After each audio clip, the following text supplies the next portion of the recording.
নাহিদ ইসলামকে আহ্বায়ক ও আক্তার হোসেনকে সদস্য সচিব করে আত্মপ্রকাশ হতে যাচ্ছে ছাত্র নাগরিকের নতুন দল।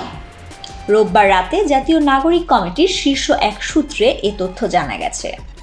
কমিটির শীর্ষ 4 পদের অন্য দুটিতে মুখ্য সংগঠক পদে সার্জিস আলম এবং মুখপাত্রের দায়িত্বে হাসনাত আব্দুল্লাহ আসতে পারেন।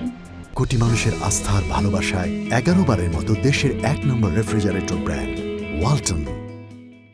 আগামী 24শে ফেব্রুয়ারি নতুন দলের আনুষ্ঠানিক আত্মপ্রকাশ ঘটতে পারে।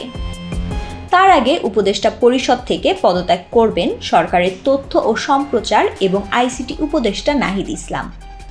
তিনি বৈষম্য বিরোধী ছাত্র আন্দোলনের 1 নম্বর সমন্বয়ক ছিলেন। আহ্বায়ক পদে সবার মতৈক্য থাকলেও সদস্য সচিব পদের দাবিতে বিভাজন দেখা যায় জাতীয় নাগরিক কমিটিতে। এ পদের অন্যতম আরেক দাবিদার ছিলেন যুগ্ম আহ্বায়ক আলী আহসান জুনায়েদ। এ নিয়ে 2 জনের অনুসারীরা প্রকাশ্যে বিরোধে জড়িয়েছিলেন। রোববার নাগরিক কমিটির সাধারণ সভাও বয়কট করেন জুনায়েদ অনুসারীরা।